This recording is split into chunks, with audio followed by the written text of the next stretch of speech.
Tonight's headlines. Marcos congratulates Senate Magic 12. No special treatment for BBM family during their visits in Australia. Octa sees 19% increase in COVID-19 cases in Metro Manila. For entertainment news, Rihanna welcomes first child after high fashion, self-affirming pregnancy. In news abroad, Indonesian President Joko Widodo meets Tesla's Elon Musk after nickel talks.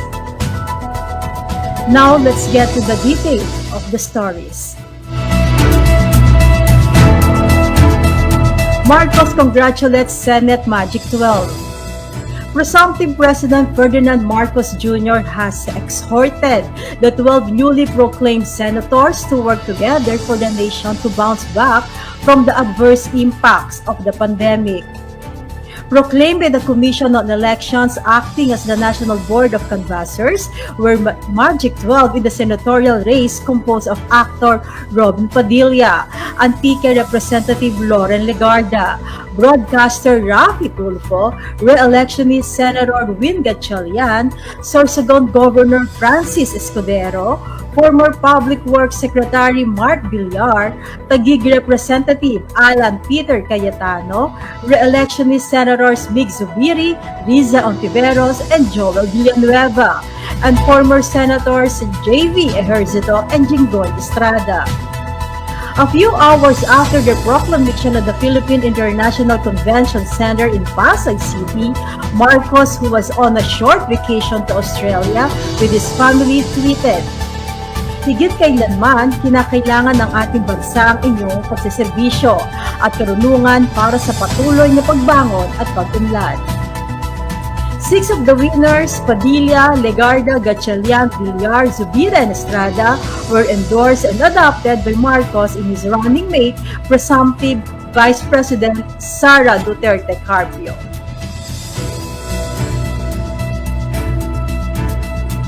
No special treatment for BBM family during their visit in Australia.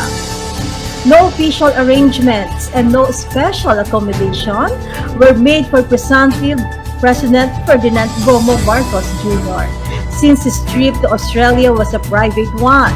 This is according to Australian Ambassador Stephen Robinson. Robinson on Tuesday said the Australian Embassy in Manila was unaware of details aside from the visa requirements, that the presumptive president's trip is no way official and no way formal. The ambassador said no meeting was arranged between Marcos and Australian Prime Minister Scott Morrison. The report said the 64-year-old flew to Melbourne, where his youngest son Vincent is said to enroll at the University of Melbourne. Here's the showing of the video.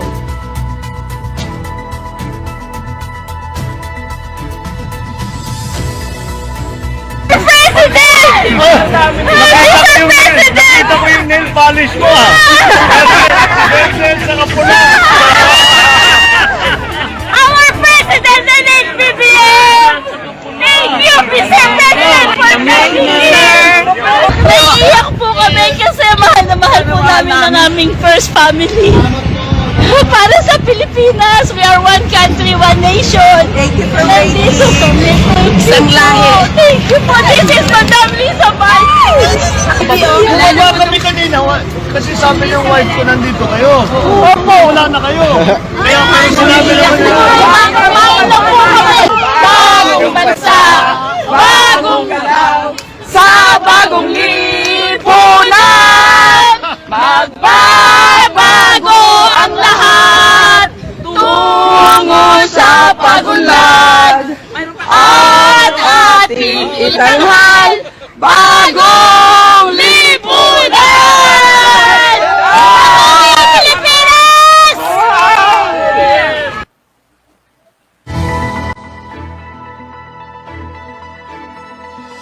More news update in a short while. We'll be right back.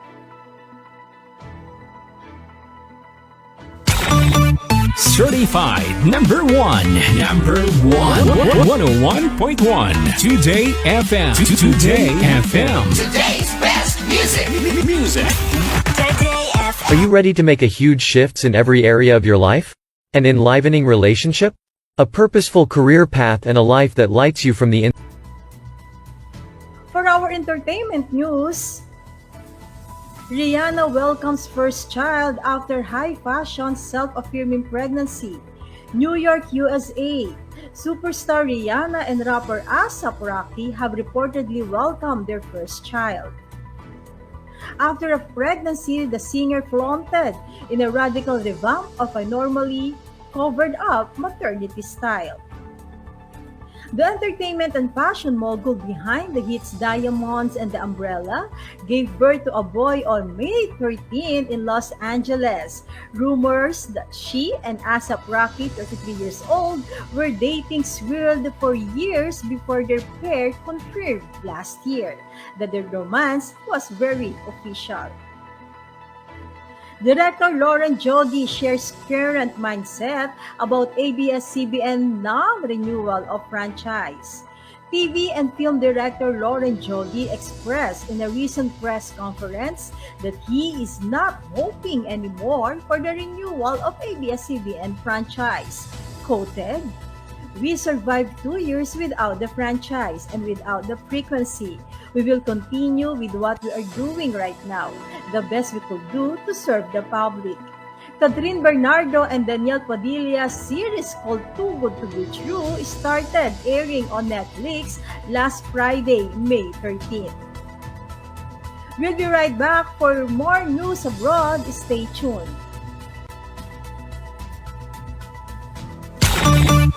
Certified number one. Number one.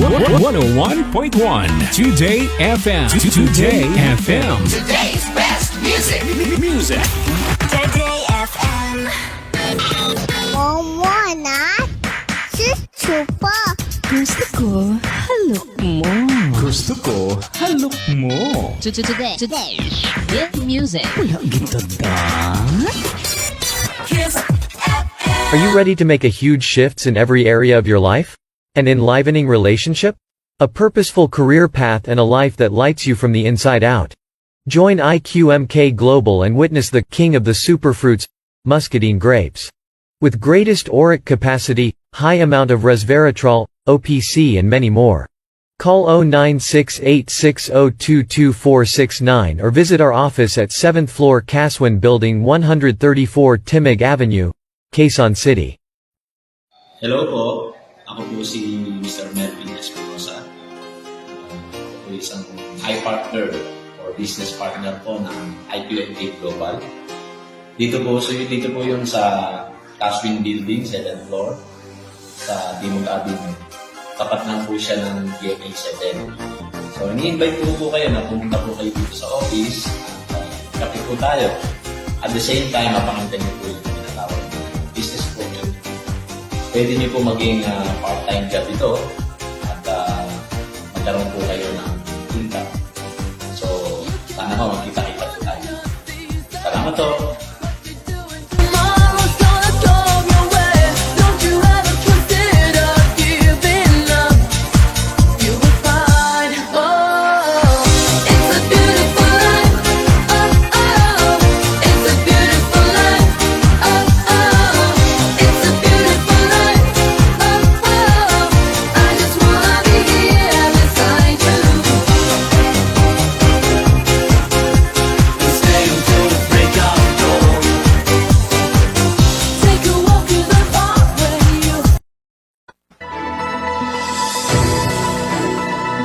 In news abroad, Indonesian President Joko Widodo meets Tesla's Elon Musk after legal talks.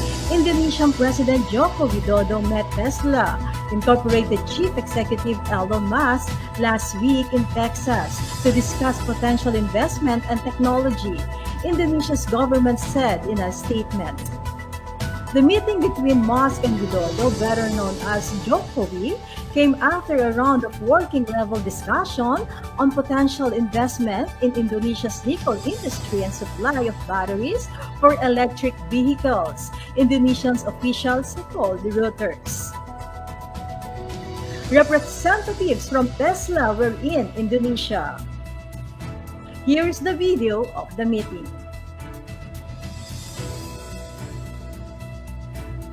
So this is the rear flap, and then the forward flaps are way up there. And this is 50 meters long and 9 meters in diameter. Wow. Yeah. Ya, ini tindak lanjut perintah saya kepada Menteri Koordinator Investasi untuk berbicara dengan Elon mengenai investasi, mengenai teknologi, mengenai inovasi, dan sekarang saya ke sini dan bertemu langsung dengan Elon untuk mendiskusikan kerjasama yang akan datang. Saya kira dia sangat tertarik sekali untuk segera datang ke Indonesia, dan tadi saya sudah sampaikan untuk bisa datang di Indonesia. Saya rasa ini tidak hanya berkaitan dengan Tesla, tetapi tadi juga ditunjukkan mengenai proyek besarnya mengenai SpaceX.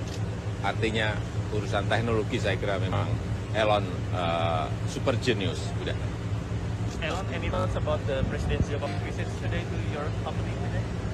Sure. Well, I'm very excited about the future of Indonesia, and I'm really fired up by people in Indonesia seem very optimistic and positive about the future, which is awesome. So I think Indonesia has tremendous potential, and I think we're going to look closely from a Tesla and SpaceX standpoint to try to do some partnerships in Indonesia, and I think, I'm really fired up by how fired up you all are. Your positive energy is very, it's great to see such positive energy, and like I said, I think the future of Indonesia is very bright. Okay. Any future collaboration maybe that you're planning? I think we're looking closely at potential collaboration on many fronts. Like I said, I think Indonesia has tremendous potential on so many levels, and I think it's great that Indonesia has a big population and the population is growing, and this is very good because we need a lot of people for the future, and also Mars. Mars does not have any people, and so we need people for Mars. Volunteers, we want to. It is a volunteer basis, though. Thank you. All right, thank you. Thank you. When do you plan to Indonesia, maybe? Hopefully in November. There was an invitation to visit in November, and I'm very appreciative, and thank you for the invitation. Okay.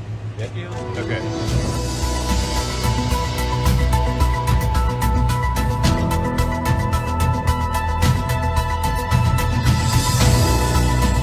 And that was the news for tonight. On behalf of Stanley John Villalobos, founder of 102.7 Kiss FM, our technical director Junji Gonzalez, station manager Charmaine Ampil, our social media manager Gina Agustin, big thanks to our sponsor IQMK Global Muscadine Grapes. This is Marian Rodrigo for News Hour on Point. Until next time, good evening.